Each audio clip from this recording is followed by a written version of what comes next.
fue realizado por el doctor William Edwards, patólogo de la clínica Mayo de Rochester, Massachusetts.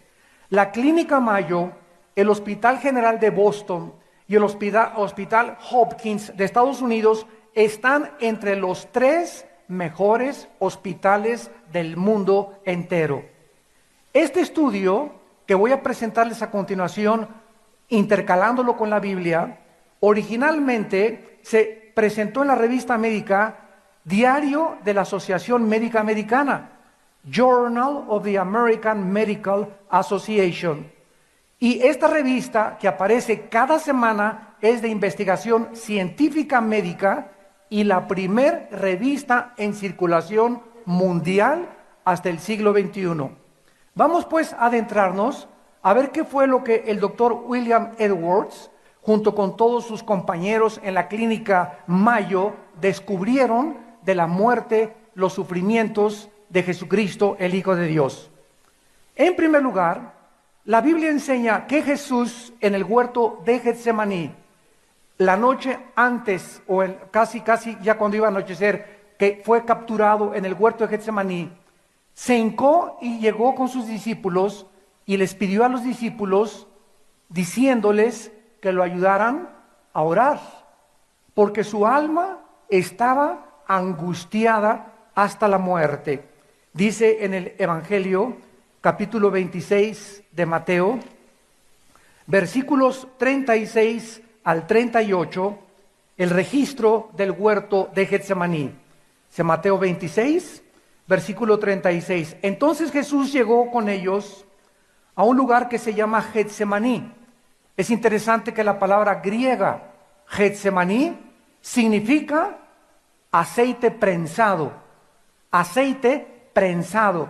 O sea, cuando apretaban el fruto de la vid para poder, las aceitunas para sacar el aceite, le pusieron el nombre de Getsemaní. Y entonces Cristo les dijo a los discípulos, siéntense entre tanto que voy allí y oro. Y tomando a Pedro y a los 2 hijos de Zebedeo, comenzó a entristecerse y a angustiarse en gran manera. Entonces Jesús les dijo, mi alma está muy triste hasta la muerte, quédense aquí y velen conmigo. Y yendo un poco adelante, se postró sobre su rostro, orando y diciendo, Padre mío, si es posible, pase de mí esta copa, pero no sea como yo quiero, sino como tú. Y en el Evangelio de Lucas capítulo 22, versículo 44, la Biblia dice que estando en agonía, oraba más intensamente y era su sudor como grandes gotas de sangre que caían hasta la tierra. De acuerdo a la ciencia médica, la Biblia enseña que este sudor que Cristo transpiró a través de sus capilaridades cutáneas se llama científicamente hematodrosis, hematohidrosis o sudor sanguinolento. Esto suele ocurrir, de acuerdo a los médicos, cuando existe un estado emocional tan elevado que la hemorragia de las glándulas sudoríparas ocasiona que la piel quede totalmente frágil. Probablemente la pérdida de la sanguínea en el huerto de Getsemaní no produjo el shock hipovolémico que le produjo la crucifixión, como lo vamos a ver. Sin embargo, esta fragilidad cutánea resultante ocasionó más tarde una gran pérdida de sangre después cuando comenzaron a azotar su espalda.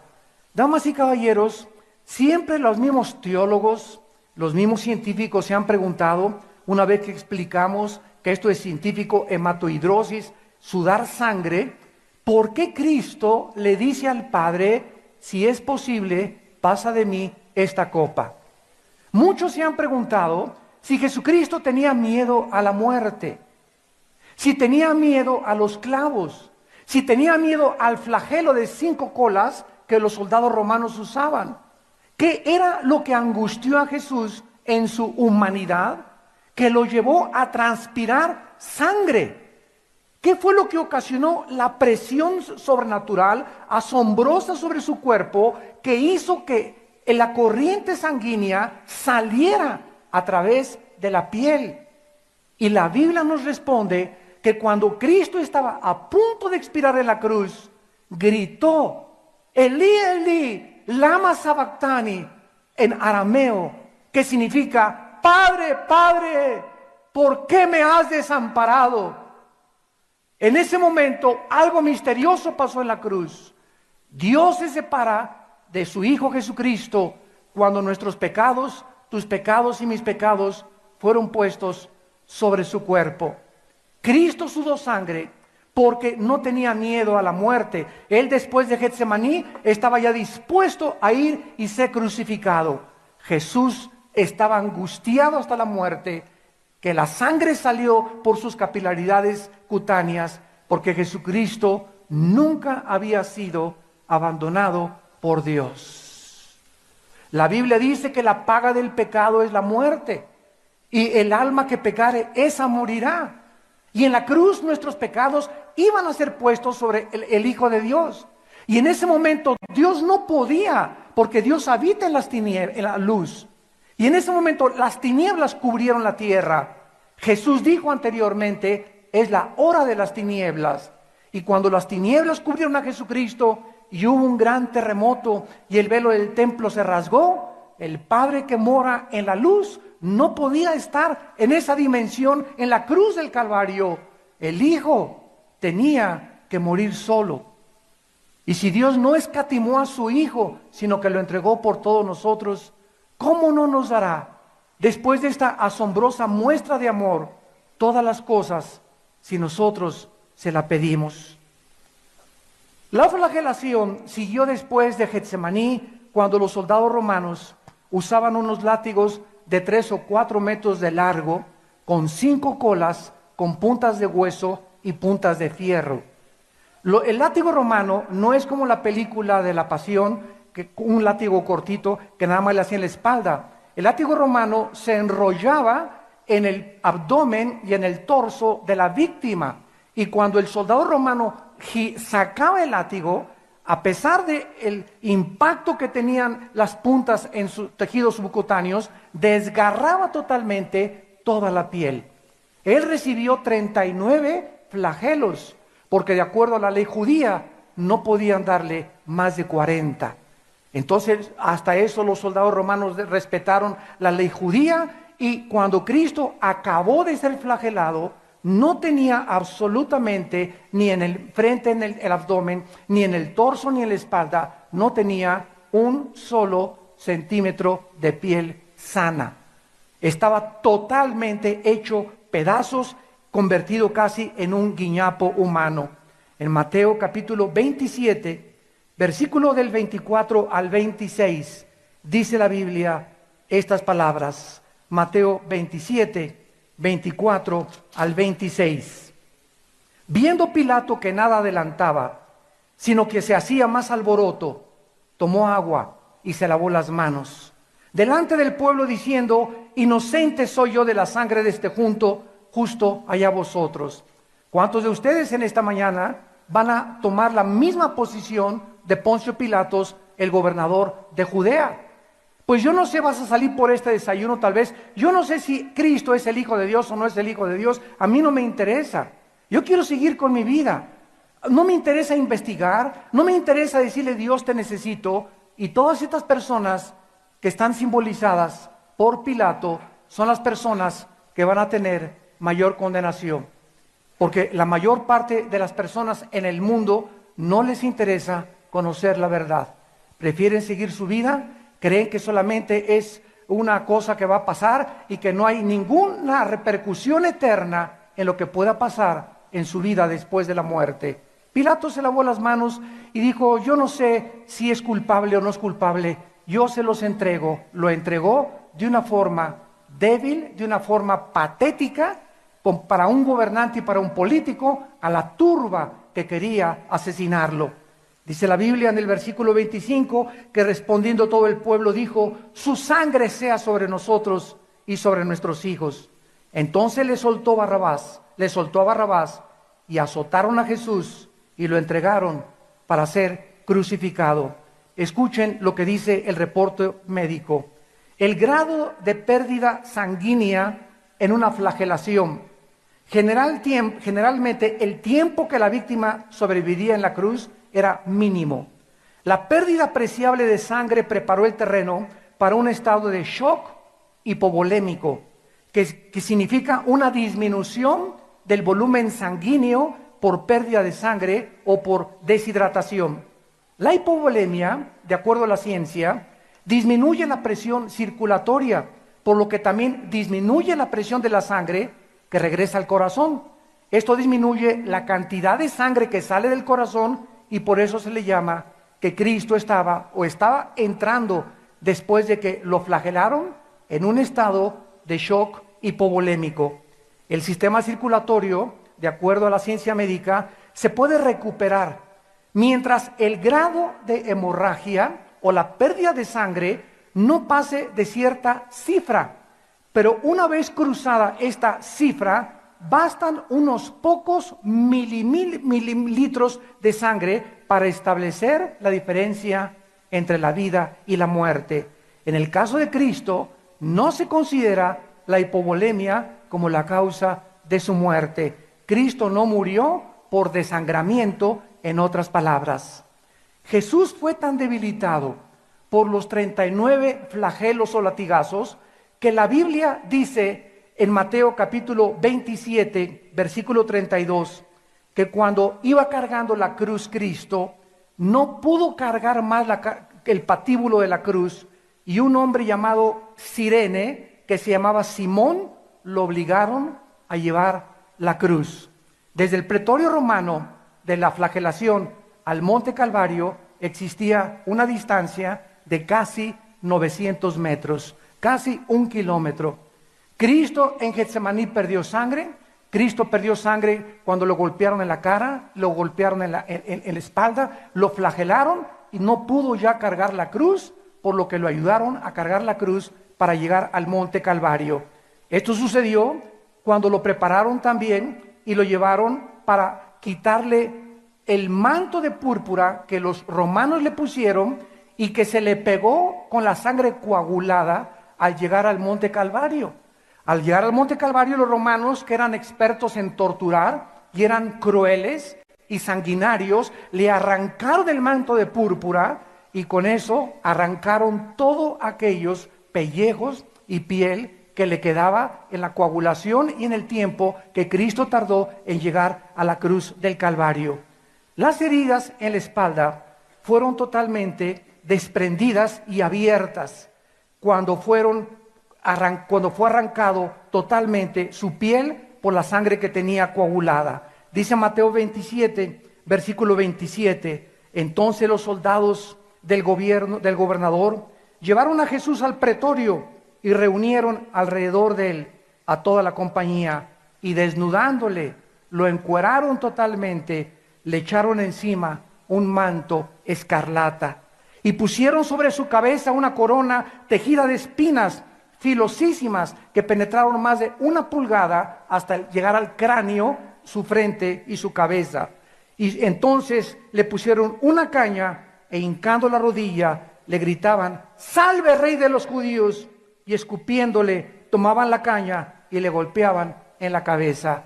Cristo sufrió heridas, descalabrado toda su cabeza, coronado con las espinas, su abdomen hecho un guiñapo humano, la pérdida de sangre que comenzó a provocar el shock hipovolémico, y además, en el momento en que lo acostaron sobre la cruz, su espalda comenzó a pegar con la madera, y entonces levantaban la cruz, que tenía aproximadamente 1 metro de profundidad el hoyo, donde la cruz era encajada, y al soltar la cruz en el suelo, el cuerpo de la víctima caía y se rasgaba totalmente los clavos que tenía puestos en las manos y en los pies. Escuchen lo que dice la Biblia en Lucas 23, a la luz de la Biblia, versículo 32 al 37. Dice Lucas 23, Versículo 32, llevaban también con él a otros dos que eran malhechores para ser muertos. Y cuando llegaron al lugar llamado de la calavera, le crucificaron allí. Y los malhechores, uno a la derecha y otro a la izquierda. Y Jesús decía: Padre, perdónalos, porque no saben lo que hacen. Y repartieron entre sí la única pieza de vestido que Jesús tuvo durante toda su vida. Su túnica se la arrancaron y lo exhibieron desnudo en una cruz. ¿Qué dice la ciencia acerca de la crucifixión? ¿Dónde fueron los clavos de Cristo?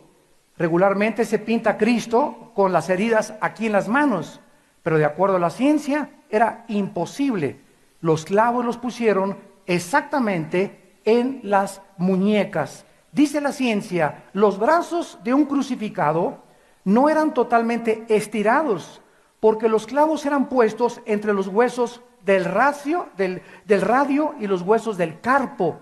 Aunque no producían fractura, el daño al periósteo, membrana que cubre los huesos, era dolorosísima.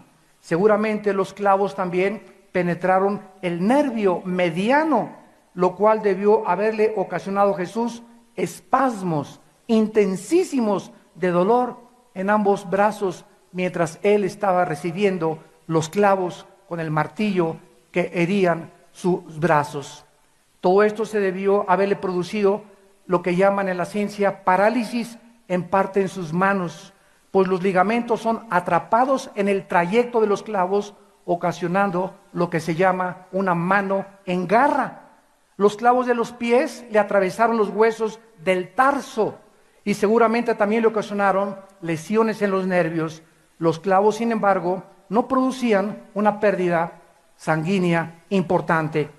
El mayor efecto fisiológico, dice el doctor Edwards, de la crucifixión fue la interferencia con la respiración normal, especialmente cuando el crucificado trataba de inhalar aire para exhalarlo. El simple hecho de jalar aire implicaba dolores y calambres desde la punta de la cabeza a la punta de los pies.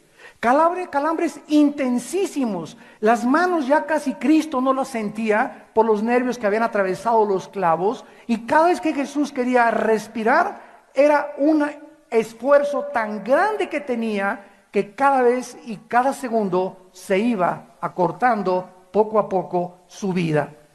Este efecto, de acuerdo a un análisis de la respiración, primordialmente con el diafragma y de forma superficial, resulta en una retención de dióxido de carbono en los pulmones.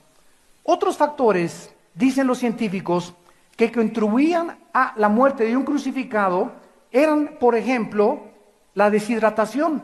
Muchos morían por deshidratación antes de que cualquier otra cosa sucediera. En segundo lugar, podían morir por arritmias cardíacas inducidas por el estrés.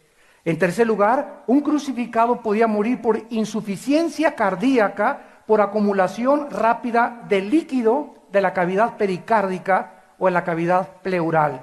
Casi siempre, los soldados romanos, que eran expertos en crucificar y sabían cuando alguien estaba muerto, se acercaban al crucificado y le rompían con un bate, con un leño, los huesos de las rodillas, para que entonces se colgara su cuerpo y murieran asfixiados. Tal vez querían alentarles para que no sufrieran tanto. Sin embargo, lo interesante del caso es que la ley judía prohibía que se les rompieran los huesos.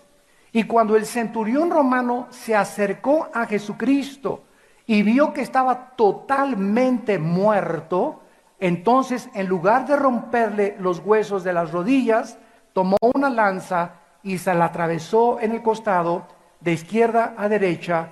Y dice Juan, capítulo 19, versículo 34, que Juan vio salir, porque era el único discípulo, con María, María Magdalena y las otras Marías al pie de la cruz.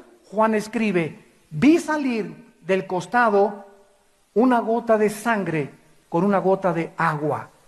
¿Qué dice la cardiología moderna cuando la sangre se mezcla con el agua? Qué interesante. De acuerdo a esta descripción de la Biblia, que el centurión romano solamente vio salir agua con sangre, el líquido que salió del costado de Jesucristo correspondía, de acuerdo a la cardiología, al líquido pericárdico, y la sangre a presencia de sangre en la cavidad pericárdica. El corazón, dicen los cardiólogos, está forrado por una membrana transparente que se llama el endocardio. Después hay una capa muscular llamada el miocardio, que externamente está forrada por el pericardio, que consta de dos capas, el pericardio visceral y el pericardio parietal. Entre estas dos capas existe una pequeña cantidad de líquido que sirve como lubricante, que maravillosamente nos hizo Dios, y facilita el bombeo y los movimientos del corazón. Este espacio entre las dos capas del pericardio se llama cavidad pericárdica. Todas las condiciones fisiológicas que acabamos de mencionar pudieron producir pequeños coágulos en las válvulas del corazón, pero no sucedió esto. Y además pudieron también ocluir la circulación coronaria y ocasionar un infarto, o Cristo pudo haber muerto de un infarto al corazón. De en todo el grosor de la pared, infarto es la muerte de la parte de un tejido. Sin embargo, la ciencia médica describe que Cristo, cuando Él muere y el centurión le entierra la lanza, Cristo ya estaba muerto.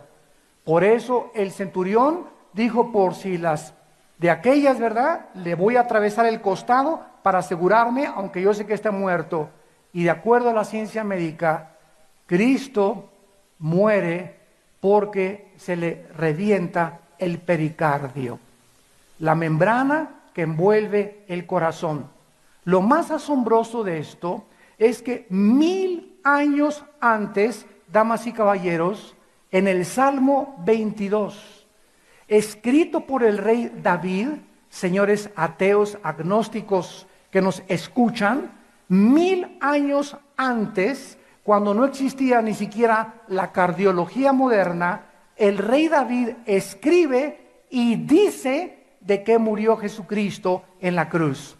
Esto es una pregunta que cada vez que me invitan a un seminario teológico les hago a los estudiantes. ¿Alguno de ustedes sabe qué fue lo que ocasionó la muerte de Cristo? Y pues ya hemos visto algunas respuestas. Pues murió de una arritmia, murió de esto, murió de aquello, de asfixia. No murió de ninguna de esas cosas. Dice el Salmo 22, versículo 14 y versículo 15. He sido derramado como aguas. Todos mis huesos se descoyuntaron. Mi corazón fue como cera. Mi corazón fue como cera derritiéndose en medio de mis entrañas.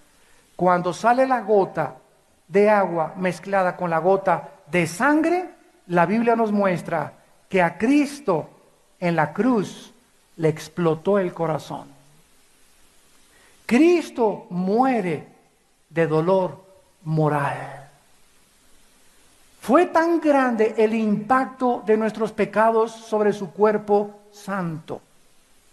Fue tan profunda la tristeza a la que Cristo tuvo de que su Padre mismo no podía estar con Él en la cruz, que Cristo muere cuando le explota el corazón, cuando la capa del pericardio, que es la membrana que envuelve el corazón, se revienta y sale una gota de agua mezclada con sangre, porque ya en ese momento casi toda la sangre estaba al pie de la cruz. Su sangre había derramado su vida por nosotros, porque la Biblia dice que la vida, el alma, se encuentra en la sangre. Antes de que se descubriera la circulación de la sangre, la Biblia establecía ya con siglos de años de anticipación que la vida de la persona se encuentra en la sangre. Nuestra vida está en la sangre, y ahora que han descubierto que en la sangre se encuentran todas las enfermedades y todas las cosas que se pueden descubrir, la ciencia dice, y la Biblia tenía razón. Todo este Salmo 22 nos habla de los sufrimientos de Cristo en la cruz 1000 años antes de que sucediera. Dice el versículo 12, me han rodeado como toros, Como toros de Basán me han cercado, abrieron sobre mí su boca como león rapaz y rugiente. Versículo 17, contar mis huesos puedo, entre tanto me miran y me observan, repartieron entre sí mis vestidos, sobre mi ropa echaron suertes. Damas y caballeros, nunca en la historia se ha escrito de ningún líder religioso lo que se escribió de Cristo con siglos de anticipación. Nunca nadie supo que Buda iba a nacer, o que Zoroastro, o que Mahoma, o cualquier líder que tú me quieras presentar. Pero de Cristo se escribieron con siglos de anticipación quién iba a ser su madre, que iba a nacer de una virgen. ¿Dónde iba a nacer? En una aldea llamada Belén. ¿Cómo iba a ser su infancia, su juventud, su ministerio, su muerte, su resurrección y su ascensión? Esto es asombroso, porque solo Dios conoce el futuro. Por eso las evidencias proféticas de la Biblia le hacen ponerse un zipper a cualquier persona agnóstica o a cualquier persona atea, porque tú no puedes pelearte con una evidencia que estoy presentándote a ti y que es absolutamente veraz. O sea que el problema para la gente no es las evidencias que necesitan, el problema para la gente es de carácter moral. Tú no crees porque no te falten evidencias, eso no es correcto. Tú no crees porque no te conviene creer. Tal vez la vida moral que llevas, tal vez los negocios que estás haciendo, tal vez donde están tus metas te impiden entregarle tu vida al Hijo de Dios. Dios, a través de su siervo David, profetiza en el Salmo 22 lo que iba a suceder en la cruz del Calvario. Y 750 años antes de Cristo, el profeta Isaías, en el capítulo 53, versículo 3 en adelante, escribe estas palabras de lo que le sucedería al Mesías, el Hijo de Dios. Isaías 53, versículo 3, despreciado y desechado entre los hombres. El creador del universo, el sustentador de todas las cosas, de los átomos y de las fuerzas atómicas, de la gravedad y el de las galaxias, el juez, el Rey de reyes y Señor de señores, escoge nacer en un pesebre, sin sábanas, sin enfermeras, sin anestesiólogos, sin ginecólogos, sin ninguna asistencia médica. El Rey de reyes, el que te hizo a ti y el que me hizo a mí, el que hizo el universo, baja a nacer en un pesebre, rodeado de animales. ¿De qué nos habla esto? ¿Cuál fue la intención de Dios de haber bajado a este mundo y haber vivido y nacido bajo estas condiciones? Nos habla que Dios, el Dios de la Biblia, es un Dios humilde. Es un Dios humilde. Y su Hijo manifestó y proyectó esa humildad al hincarse ante sus discípulos y lavarle los pies.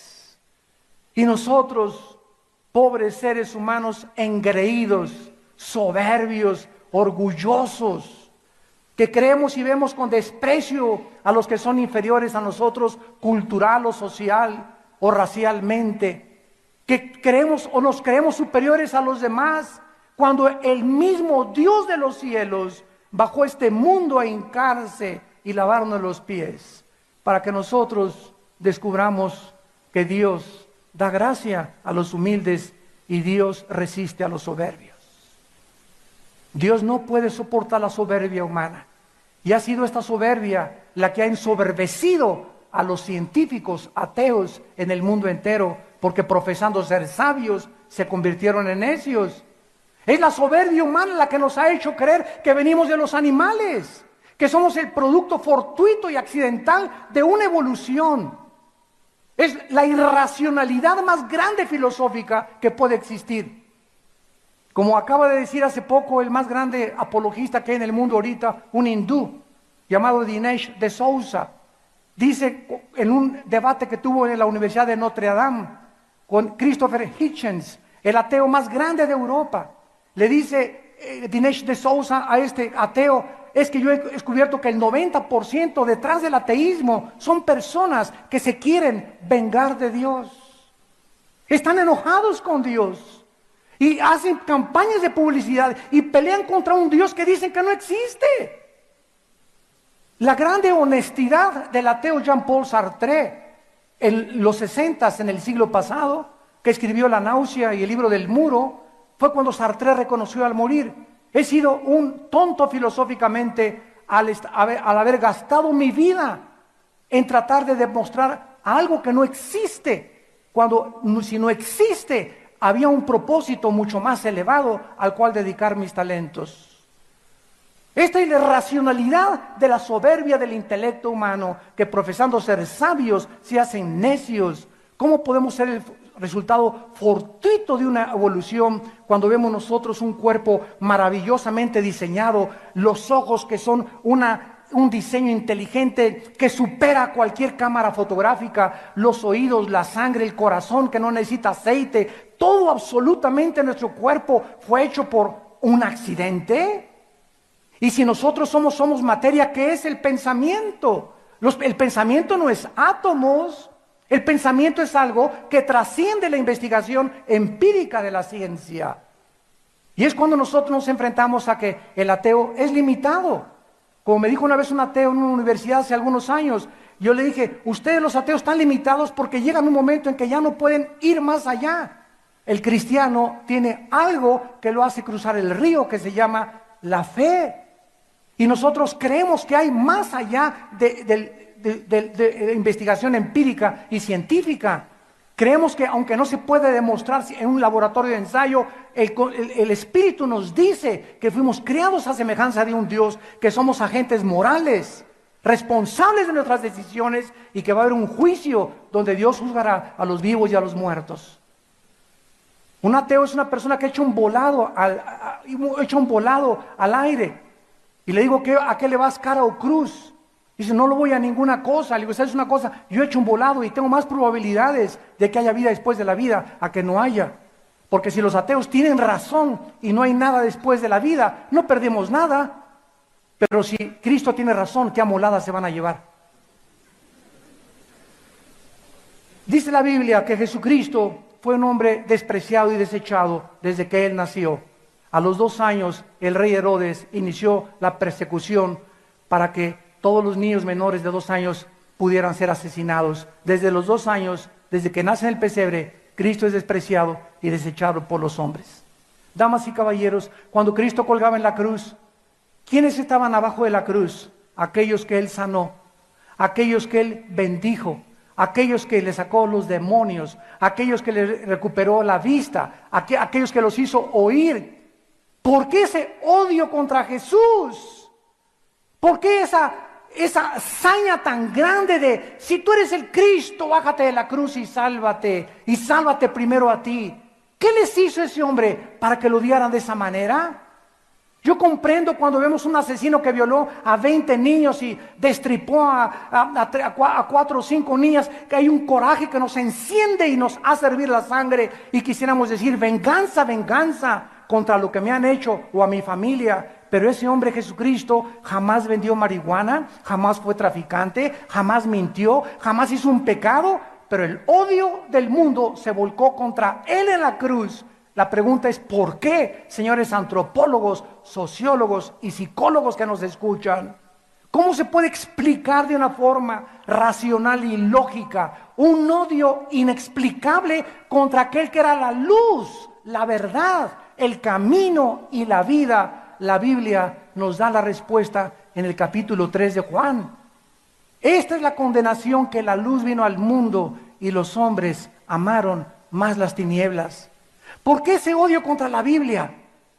¿Por qué hace algunos años, en los 80s, cuando fui a la Universidad Autónoma de México y hablé con el director para presentar una conferencia en la Facultad de Filosofía que se llamó Creación o Evolución, le dije al director de la universidad: yo quiero probarles a los estudiantes que ellos solamente han tenido una parte de la verdad, han conocido la evolución, no conocen las evidencias de la creación bíblica. ¿Por qué no nos permite presentárselas, que tengan a dónde escoger? 2 profesores estuvieron de acuerdo Y dijeron realmente, pues es verdad, pues se prohíbe la religión en los recintos universitarios. Y le dije, la Biblia no es un libro religioso, es un libro histórico, geográfico, biológico, químico, físico, psicológico. Tiene todos los antecedentes y el origen de las lenguas, de las naciones, de las culturas, del matrimonio. Es un libro excepcional. Denle la oportunidad a los estudiantes de conocerla. Porque para eso los estudiantes gritan, es que fue hecha por los hombres, porque no la has leído. Es lo que te han dicho tus amigos. Comprueba las evidencias de la Biblia, biológicas, químicas, genéticas, históricas, geográficas, arqueológicas. La Biblia es exacta desde el libro del Génesis al libro del Apocalipsis. ¿Por qué ese odio contra la Biblia y no contra otro libro sagrado? ¿Por qué los cantantes de rock como Marilyn Manson agarran la Biblia y la rompen y escupen sangre contra ella? ¿Por qué es la Biblia y por qué es el número 666 el que se están tatuando los grupos de rock metálico? ¿Por qué no se tatúan el 555? O el 888. ¿Por qué tiene que ser el 666? ¿Por qué? Porque es el número que en la Biblia dice que llevará el anticristo. Detrás del nombre de Cristo, del anticristo en hebreo y en griego, estará el número 666. Porque es el cristianismo el objeto de tanta persecución en el mundo a través de los últimos 20 siglos. Porque ha sido el sistema de pensamiento más controvertido. ¿Por qué ese odio contra Jesús? ¿Por qué los cantantes hablan contra Cristo? ¿Por qué ese odio de los ateos contra Cristo, el Dios de la Biblia? ¿Por qué no contra el Dios Mahoma, contra el Dios de otra religión? ¿Por qué tiene que ser la Biblia, Cristo y el cristianismo el objeto de la burla de las películas, de las telenovelas, de los noticieros de televisión, de los artistas? ¿Por qué? Porque la Biblia es el único libro que contiene verdades absolutas. Es el único libro entre los billones de volúmenes de literatura que existen que dice la verdad. Que dice la verdad de ti y que dice la verdad de mí. La Biblia es el único libro que nos desnuda y nos exhibe tal como somos delante de Dios. Y a nadie le gusta que le digan que tiene cáncer, pero el doctor te dice, discúlpeme señor Pancho Pancholín, las radiografías dicen, aunque usted se sienta bien y aunque crea usted que está sano, las radiografías dicen que usted tiene cáncer. Y la Biblia nos dice que aunque creamos que nosotros vamos a pensar que las religiones nos salvan y que somos buenos por naturaleza, la Biblia dice que nuestro estado interno es de corrupción, que hemos heredado un veneno desde nuestros primeros padres que se ha transmitido genéticamente hasta nuestros días y que la Biblia le llama pecado. William Shakespeare le llamaba el defecto trágico, Carlos Marx le llamaba la lucha de clases, Sigmund Freud el medio ambiente. Todos, la educación es que falta de conocimiento y todos atribuyen a algo el problema de la maldad humana. La Biblia le llama pecado. Y por este pecado es la causa por la cual Cristo murió en una cruz. Para pagar Él por tus pecados y por mis pecados, porque nosotros no podíamos pagar por nuestros pecados. Alguien tenía que perdonarnos, porque al que ofendimos fue a Dios. Dios tenía que morir en nuestro lugar, en la humanidad de su Hijo Jesucristo. Como me dijo una vez un musulmán, señor Alducin, Cristo es Dios. Le dije, sí. Mañana, por cierto, voy a hablar sobre la conferencia, ¿es Dios Cristo o Jesucristo es Dios? Y le dije, sí, Jesucristo fue Dios. Y me dice el musulmán, de una forma, una excelente pregunta, entonces, ¿cómo pudo Dios morir? Si Cristo es Dios, ¿cómo pudo Dios morir? Y le dije, no cabe duda que es falta de información y de conocimiento. Cristo tenía dos naturalezas, era 100% hombre, era 100% Dios. En la cruz Cristo muere en su humanidad, muere el cuerpo de Cristo, el Espíritu lo entrega al Padre en el momento de la muerte. Cristo nunca dejó de ser divino ni Dios. Dios no puede morir. Era la razón por la cual tenía que tener un cuerpo humano para morir como tú y como yo y resucitar de entre los muertos. Pero la Biblia nos muestra finalmente, no solamente en Isaías 53, todo lo que Cristo sufrió, sino que dice más adelante el versículo 4, Ciertamente llevó Él nuestras enfermedades y sufrió nuestros dolores. Y nosotros le tuvimos por azotado, por herido de Dios y abatido. Mas Él, herido fue por nuestras rebeliones, molido por nuestros pecados. El castigo de nuestra paz fue sobre Él, y por su llaga fuimos nosotros curados. ¿Cuál es el mensaje, damas y caballeros, de la Biblia? El centro, el núcleo del mensaje es este: tú eres pecador. El diagnóstico de Dios es que tú has pecado y yo he pecado. Pregunta: ¿qué vas a hacer con tus pecados? ¿Te vas a ir de rodillas para pagar por ellos? ¿Vas a pertenecer a cierta religión para pagar por ellos? La Biblia dice: sin derramamiento de sangre no hay perdón de pecados. No hay otra manera, porque es Dios el que escogió la forma de irnos al cielo, no nosotros. Nosotros, al desconocer la forma y el plan de Dios, hemos inventado las religiones. Y como dijo hace mucho tiempo Nikolai Lenin, el gran ateo marxista, el opio de los pueblos es las religiones. Las religiones no salvan a nadie. Tú puedes ser católico, protestante, musulmán, mormón, testigo de Jehová, lo que tú me quieras decir. Y el hecho que tú tengas una religión no te salva si no tienes a Cristo morando dentro de ti. El cristianismo no es una religión, es una relación personal con el Hijo de Dios, con alguien que resucitó de entre los muertos, que no se quedó clavado en la cruz. A los 3 días salió de la tumba como el Rey de Reyes y Señor de Señores. Se les apareció a más de 500 personas porque anteriormente le había dicho: yo soy la resurrección y la vida. Si Cristo no hubiera resucitado, ¿cuál esperanza tendríamos nosotros? ¿Quién nos puede garantizar que hay vida después de la vida si Cristo no hubiera regresado y vencido la muerte con el poder del Padre? Y este es el mensaje que Dios te dice: yo pagué por ti en la cruz. Tú no tienes que hacer nada más que creer lo que yo hice en la cruz del Calvario. Si tú crees que mi Hijo pagó en tu lugar y le recibes como tu Señor y tu Salvador, la Biblia dice que Dios te perdona. Dios en su misericordia te perdona. Y tú puedes decir: ¡ay, sí, qué fácil! Es que esto se llama gracia. Gracia.